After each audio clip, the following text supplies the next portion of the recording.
Glória a Deus.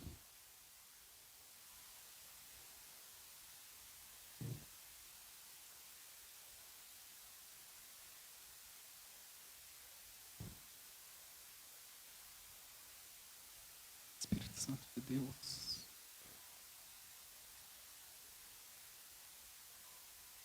Oh, glória a Deus. Santo, santo, santo, santo és tu, meu Pai. Louvado, exaltado seja o seu nome. Oh, Senhor Jesus. Aleluia. Esta noite, eu vou pedir para vocês, não deixem de glorificar. Dentro da mensagem, fora da mensagem, não deixe de glorificar enquanto vocês estiverem aqui neste ambiente. A todo momento, dando glórias a Ele, santo, maravilhoso, exaltado. Assim como a pastora disse, se você tem o dom de orar em línguas, então que assim seja. Dentro da ministração, separa este momento para Ele. Porque nós não viemos aqui na igreja para conversarmos, batermos papo, mas sim para oferecer e adquirir, absorver a presença dele para nossas vidas. Então comece agora, esses primeiros 10 segundos iniciais, dedique a sua adoração, e assim que eu começar a mensagem, não pare mais. Vai, santo, santo, santo, santo, adorado, exaltado seja o seu nome, meu Pai, digno de toda a honra, de toda a glória, de todo louvor e majestade e honra, pois somente Tu és o único e suficiente Salvador, o único e suficiente Deus, e não há e não haverá outro igual a Ti. Santo, santo, santo, santo, santo, a Sua presença está neste local, meu Pai, aqui em cima, aqui embaixo. A Sua presença, o Seu amor, o Seu poder está sobre cada cadeira, empoderando em cada coração, meu Pai, pois somente Tu és santo, santo, santo, santo, santo é a Sua palavra, santo é o Seu poder, santo é o Seu nome, meu Pai. Santo, santo, santo, santo, santo. Santo, santo, santo, santo. Oh, aleluia.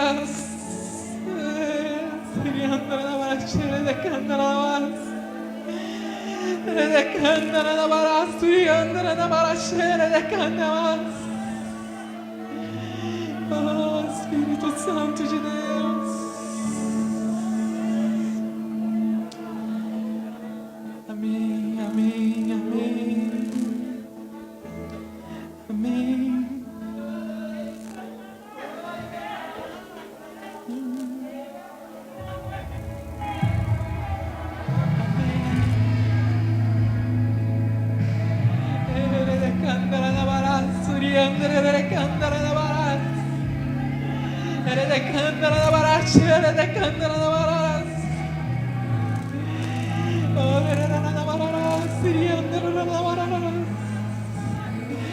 Não pare, não pare.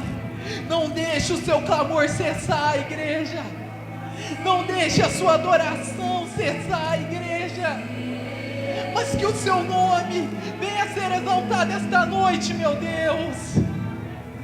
Oh, Espírito Santo de Deus. Vai sentindo, vai ouvindo. Se você não consegue ficar com os olhos fechados, então abra para ver a glória dele. Abra para ver o poder dele descendo esta noite. É lá em cima, igreja. Oh, Espírito Santo de Deus. Você que está aí em casa, vai sentindo. Você que está na direita, na esquerda, Vai sentindo. Você que ocupa o meio, vai sentindo. Abra os seus braços para Ele esta noite.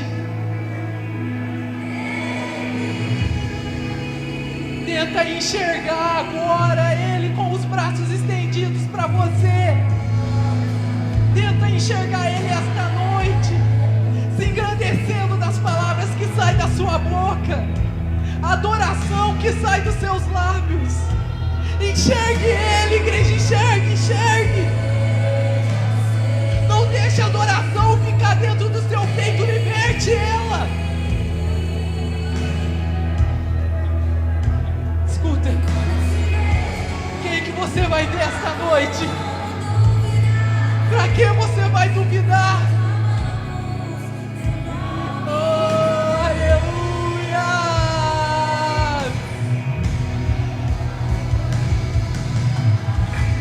Volto os meus olhos na tua presença.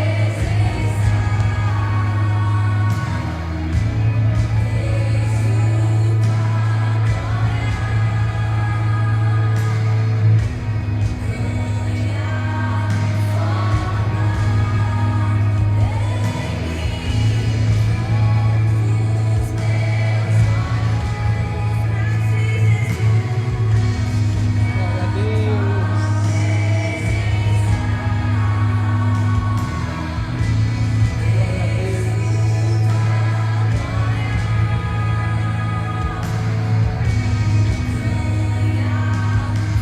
Aleluias. Agora você vai. Isso.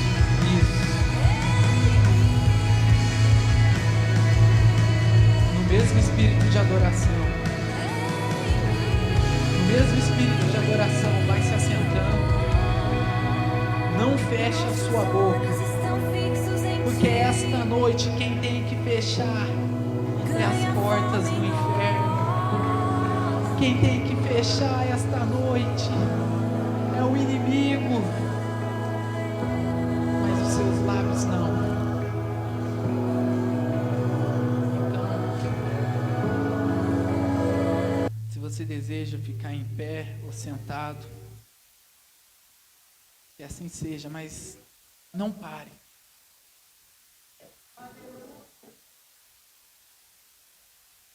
Não pare. Não pare.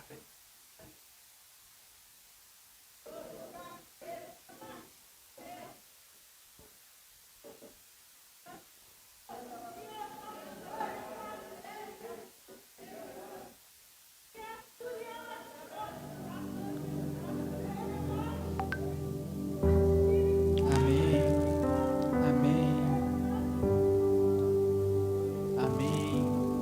Amém. Amém. Amém. O pecado e suas consequências.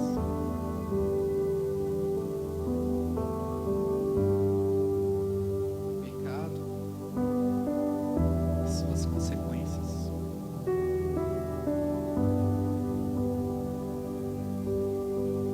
Porque o salário do pecado é a morte. Porque o salário do pecado é a morte.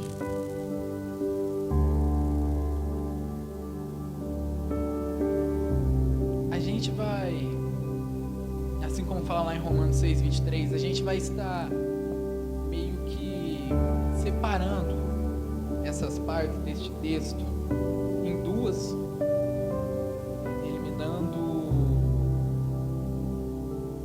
a parte B do versículo, enquanto a gente vai ficar só: o salário do pecado é a morte. Mas antes de você entender, antes de isso chegar na sua mente, no seu coração e causar uma transformação, primeiramente você tem que entender o salário do pecado. Mas o que se refere esse salário? O que se refere o salário do pecado? Trazendo para um todo assim, a frase, o salário do pecado,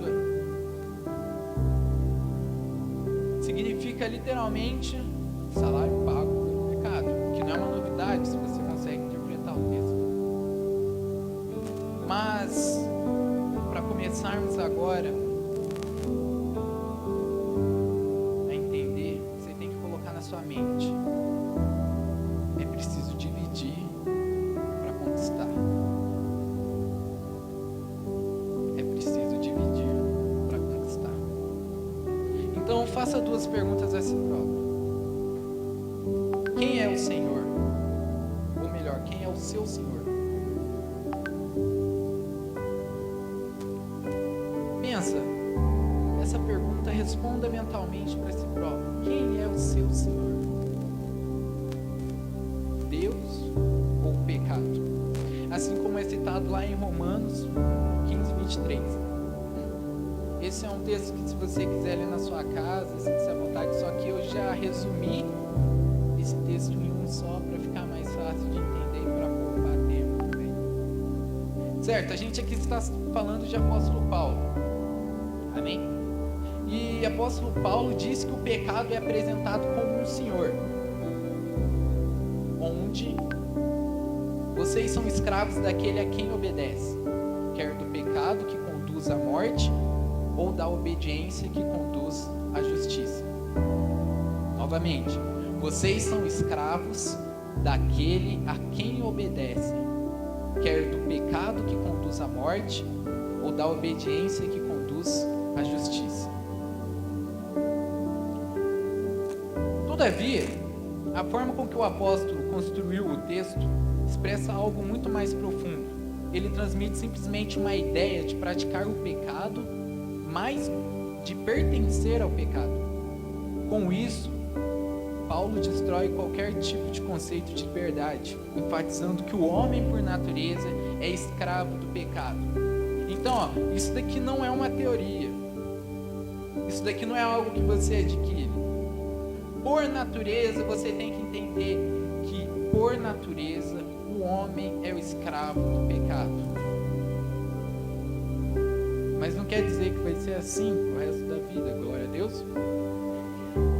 Porque a partir do momento que você é batizado, você entende que não precisa mais ser escravo de alguém que decide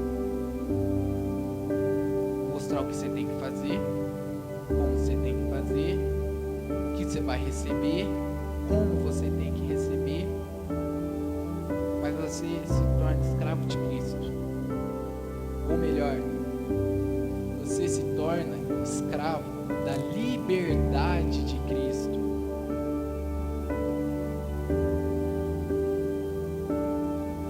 Algumas pessoas pregam o falso ensino de que sozinho o homem pode fazer o que tem que ser feito. Ele pode consertar o que precisa ser consertado. Ele pode tomar a decisão correta e ser senhor sobre o seu próprio pecado. Porém, o que Paulo ensina é exatamente o contrário. O pecado é o senhor, quer dizer, o pecado é o senhor e o homem é o escravo. Certo? O pecado é o senhor e o homem é o escravo.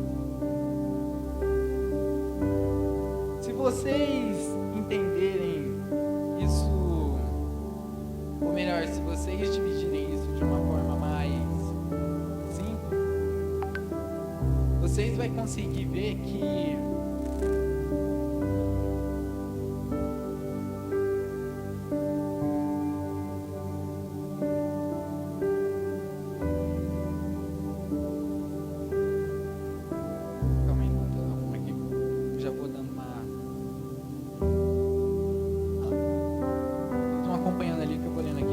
só existem dois grupos de pessoas: os que servem a Deus e os que servem ao pecado. Guarda bem isso. Só existe dois grupos de pessoas: os que servem a Deus e os que servem ao pecado. Essa é uma verdade que muitos ignoram na atualidade. Não existe meio termo, não existe um terceiro grupo, não existe outra possibilidade. O homem gosta de ter o poder e a sensação de liberdade nas mãos, mas ninguém é realmente livre no sentido de ser independente. Todos necessariamente têm um Senhor, seja ele Deus ou seja ele o pecado. O termo grego original utilizado neste versículo e traduzido como salário é opsonina. Se refere à ração ou ao pagamento dado a um soldado. Agora, entrando no mundo profissional para ficar mais fácil de se entender. Você trabalha. Vira um mês de fevereiro. Você começa o mês de fevereiro trabalhando. E você trabalha até o final do mês, para assim você receber. Esse é o seu direito, de acordo com o Estatuto Civil. Todo homem que trabalha tem o direito de receber pelas horas de trabalho gasto, pelo esforço gasto. Então, se você começa a entender que se você trabalha, você tem direito de receber, e aqui ninguém trabalha para receber cesta básica, a gente trabalha para receber o quê? Salário. Nós trabalhamos para receber salário. Então, se você não trabalha para Deus, você trabalha para o diabo. E se você trabalha para o diabo, assim como se você trabalhasse para Deus, você tem direito de receber o seu salário. Aí já é da sua escolha. Se você quer um salário em forma de pecado, ou se você quer um salário em forma de liberdade.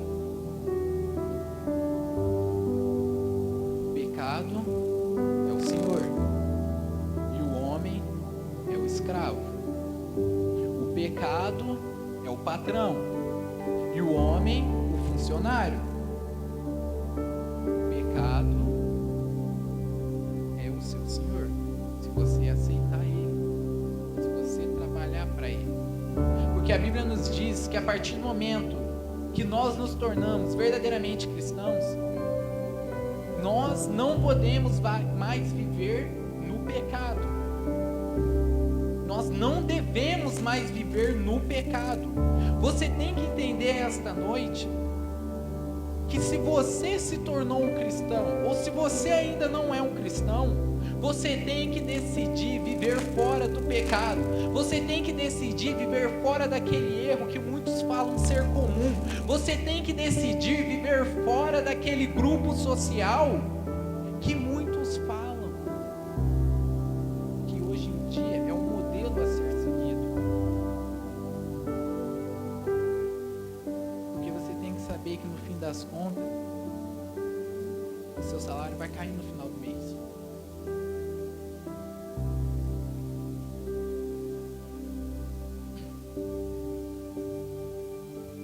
Que tipo de morte é o salário do pecado?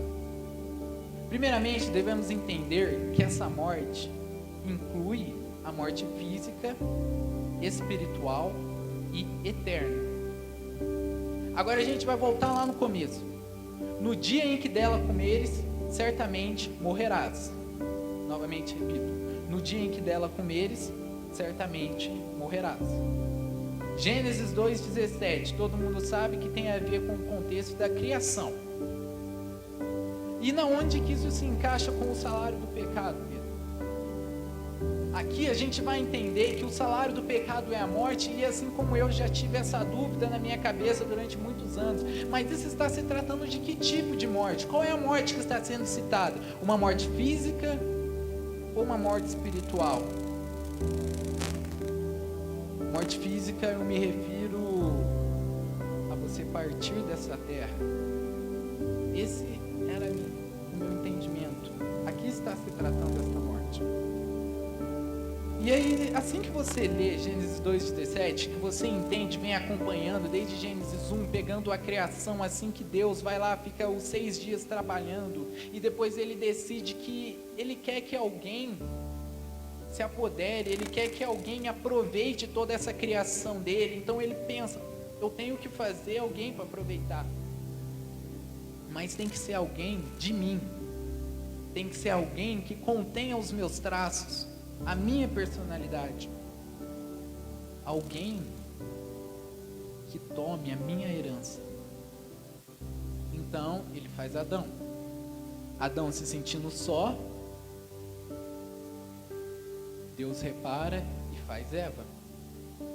Então os dois vagam livremente pelo jardim, sabendo que eles tinham uma proibição. Porém, era proibido. Ou melhor, eles não podiam comer do fruto daquela árvore. Então muitos se perguntam, nossa, mas por que será que Deus não privou isso? Por que será que Deus teve que deixar o pecado bem ali na frente deles? Por que será que Deus teve que permitir que tudo isso acontecia, sabendo que ele já sabia provavelmente que iria acontecer? Porque Deus criou o ser humano para viver em liberdade.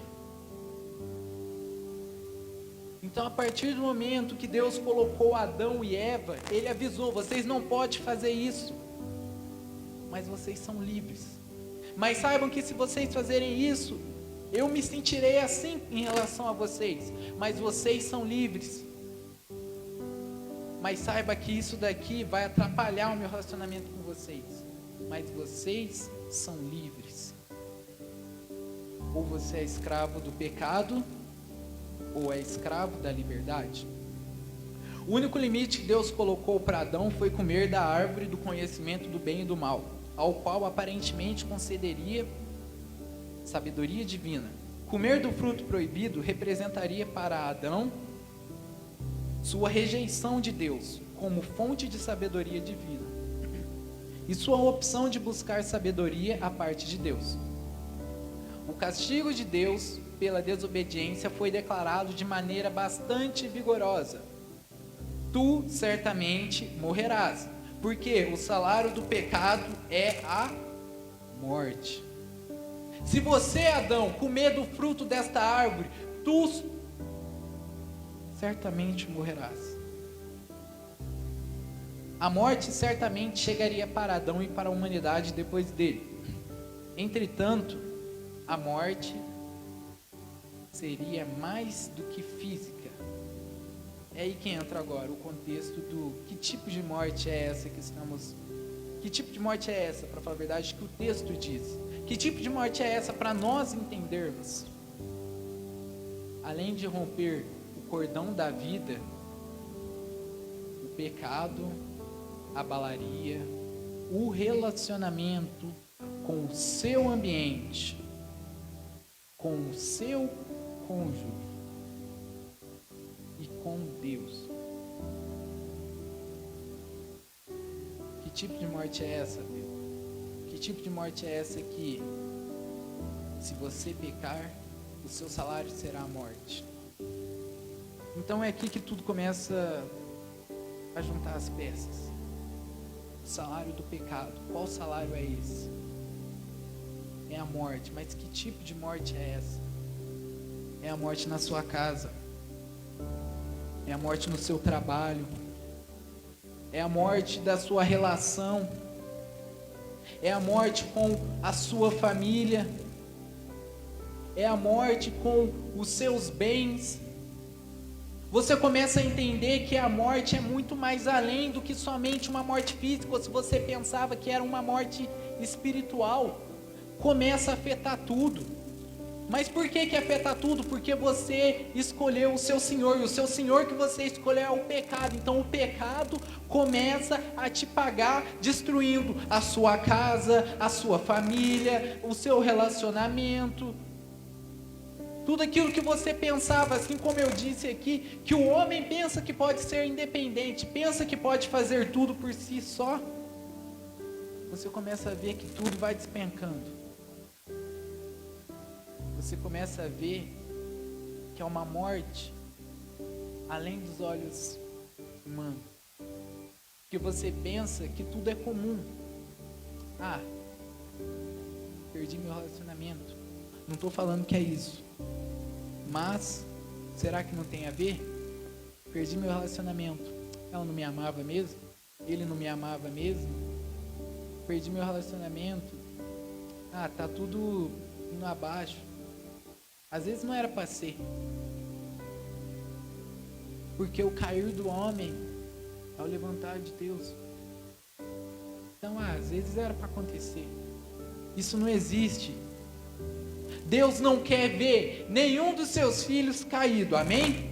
Porque se você começa a entender que o cair do homem é o levantar de Deus, você começa a perceber que são as adversidades comuns. Você começa a perceber que são os desastres naturais, mas não uma consequência daquilo que você plantou lá no seu passado. Então você, meu irmão, minha irmã, você tem que analisar como é que está indo o seu relacionamento, você tem que analisar como está indo a sua casa, você tem que analisar como está indo a sua vida. E será que não é algum pecado que está causando essa morte para você?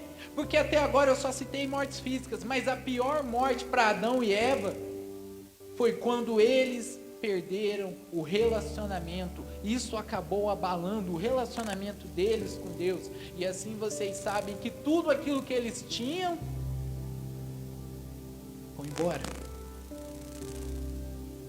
Porque para Deus não deixar o homem se aprofundar mais ainda na árvore da vida, então o homem é banido do Éden.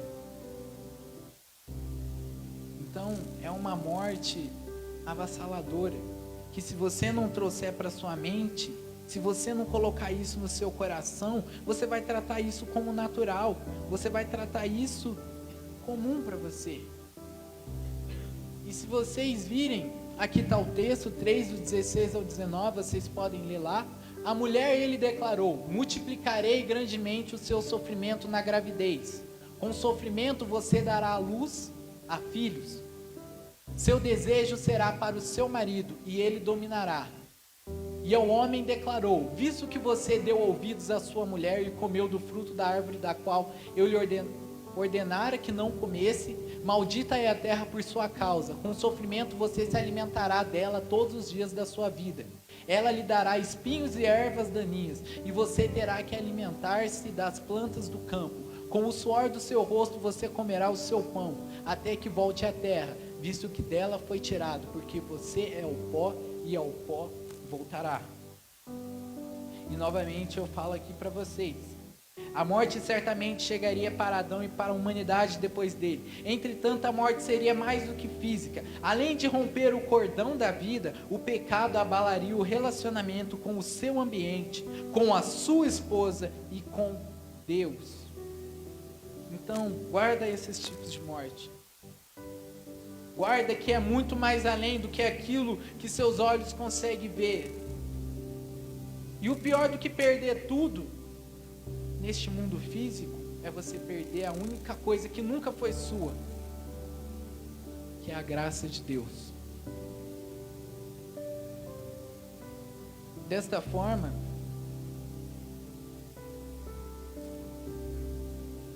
essa morte espiritual é basicamente a perda da comunhão com Deus, assim como eu disse, a destruição, inclusive a relação do homem consigo mesmo. Após a queda, vemos que Adão e Eva foram separados de Deus e também deformaram a relação entre si, morte com a sua esposa. É exatamente isso que o pecado faz. Longe de Deus, sem ter paz com Ele, como o homem poderá alcançar a verdadeira paz consigo mesmo e com o próximo? Então pensa só, se você deseja, se o homem tem o anseio de ser independente por si próprio, como que ele poderá alcançar a verdadeira paz consigo mesmo e com o próximo vivendo no pecado? Como que você quer alcançar a verdadeira paz consigo mesmo e com o seu próximo vivendo no pecado? Você começa a perceber que essa destruição, ela não para. Porque você deseja algo que você não pode ter. E aquilo começa a afetar uma vida, outra vida, e mais uma vida após a outra. Pode passar mais um? Aqui agora a gente vai pegar um trechinho só de Davi, que eu achei muito interessante. Uma tarde, Davi levantou-se da cama e foi passear pelo terraço. Do terraço, viu uma mulher muito bonita tomando banho. E mandou alguém procurar saber quem era ela. Disseram-lhe: é Betseba, filha de Eliã e mulher de Urias, o hitita. Davi mandou que trouxessem e se deitou com ela, que havia acabado de se purificar da impureza da sua menstruação. Depois voltou para casa. A mulher engravidou e mandou um recado a Davi, dizendo que estava grávida. De manhã, Davi enviou uma carta a Joabe por meio de Urias. Nela escreveu: ponha Urias na linha de frente e deixe-o onde o combate estiver mais violento, para que seja ferido e morra, como Joabe tinha cercado a cidade. Colocou Urias no lugar onde sabia que os inimigos eram mais fortes. E assim, acabou morrendo. Mas eu quero que vocês tenham uma reflexão diferente e tragam para hoje em dia. Davi era um homem que foi considerado o homem segundo o coração de Deus.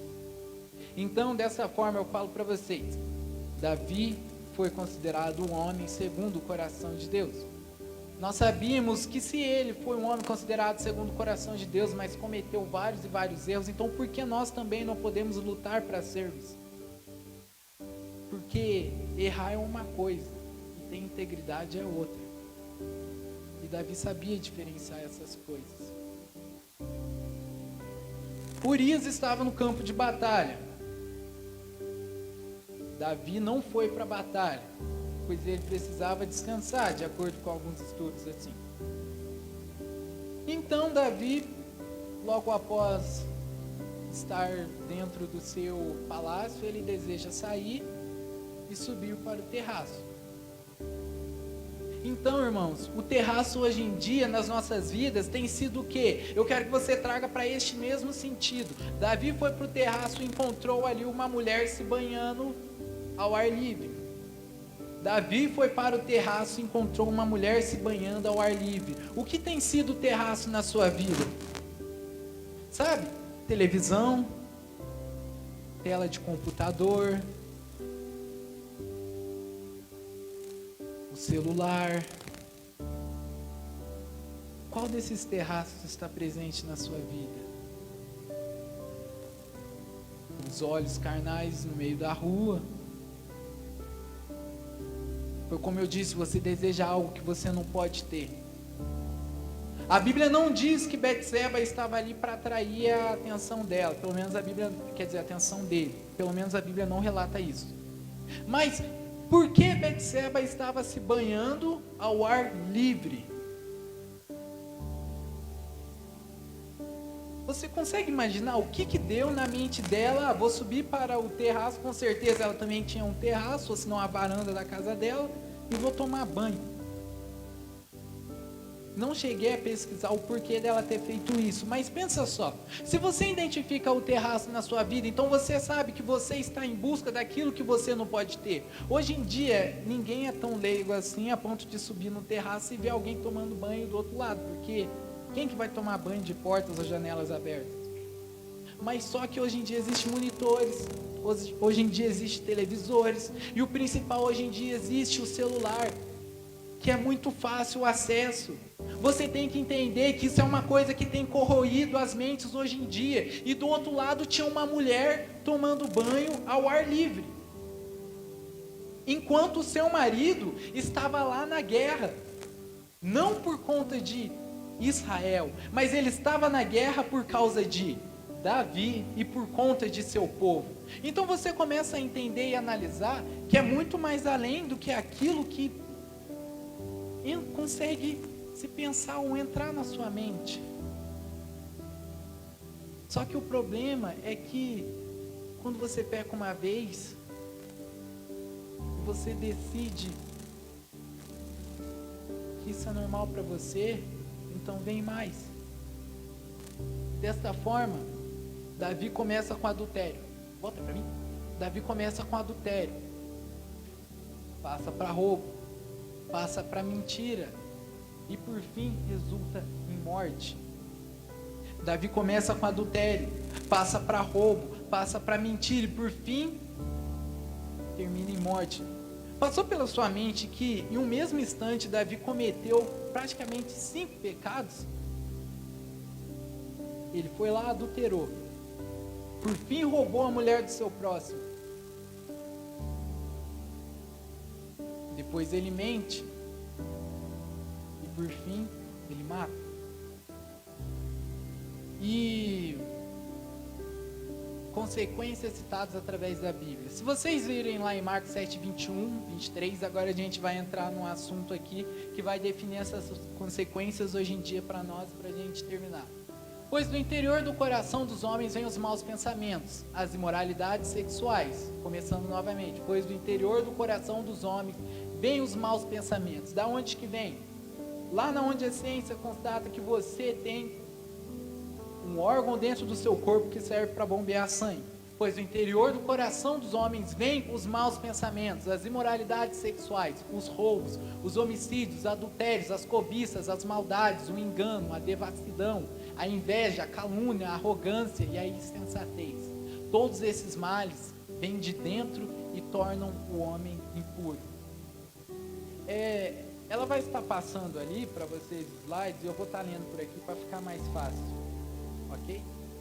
Eu vou pedir para vocês agora prestarem bem atenção em cada significado e, fazendo favor, abra o seu entendimento para que isso não venha se tornar algo comum para você e muito menos fazer parte da sua vida, porque se fizer parte, então corte.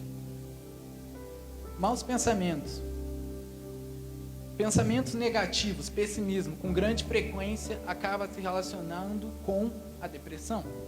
Adultérios, infidelidade estabelecida por relação carnal com outro parceiro, que não o companheiro habitual. A Bíblia chama a traição no casamento de adultério. O adultério, segundo a Bíblia, é a relação sexual entre uma pessoa casada e alguém que não seja seu marido ou esposa. Ou seja, a pessoa que adúltera não é fiel e já está desobedecendo a um dos mandamentos de Deus. Fornicação. Fornicador ou a pessoa que pratica fornicação, uma pessoa que tem a vida sexual fora do matrimônio.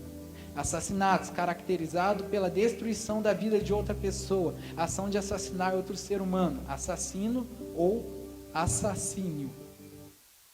Fornicação, fornicador ou a pessoa que pratica fornicação é uma... já li aqui. Roubo, delito cometido por quem se apossa indevidamente de coisa móvel pertencente a outrem. Desejo, cobiça, desejo desmedido pelo poder, dinheiro, bens materiais, glória, etc. Ambição, a cobiça pode acabar com algumas amizades. Vontade intensa de conseguir algo, obstinação. Maldade, desejo desmedido pelo poder, dinheiro, bens materiais, glórias, etc. Ambição, a cobiça pode acabar com algumas amizades também. Assim citando o mesmo trecho. Engano, ação de enganar, de iludir ou de induzir alguém ao erro. Mentira. Esta promoção é só enganação. Lascívia. Lascívia é a sensualidade usada de maneira errada e sem domínio próprio. A pessoa lasciva corre atrás do prazer sexual sem se importar com os limites. A lascívia leva a atos de moralidade sexual. Inveja, trata-se de um desejo de possuir o que a outro pertence. Portanto, se caracteriza pelo desgosto diante da felicidade alheia. Blasfêmia é difamação do homem ou difamação do nome de um ou mais deuses. Isto pode incluir o uso de nomes sagrados em expressões vulgares ou imprecações. sem a intenção de rezar ou falar de assuntos sagrados sem reverência. Soberba. A soberba faz com que o homem busque insensatamente a própria satisfação, sem nenhum temor ou discernimento, numa filosofia de vida humanista e autossuficiente, a qual valoriza o homem que depende da misericórdia e a graça de Deus. É a criação que veio do pó, vangloriando-se perante seu Criador. Insensatez, ação que resulta da ausência de prudência. Imprudência, uma insensatez que lhe custou muito. Então, o salário do pecado é a morte. Mas você pode parar com isso esta noite. Porque o dom gratuito de Deus te deu a vida eterna. Você não pode ter aquilo que não é seu, mas Deus, mesmo assim, decidiu dar para você. Então, irmãos, em vez de ser escravos do pecado, escolha ser escravos da liberdade. Amém? Glória a Deus, então.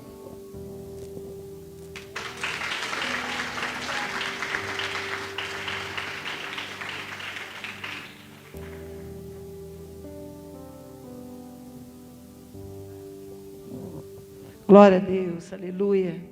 Queridos, nós vamos agora tomar um café, rapidinho, tá? Depois nós vamos ter outra palavra, amém? Então, vamos colocar de pé.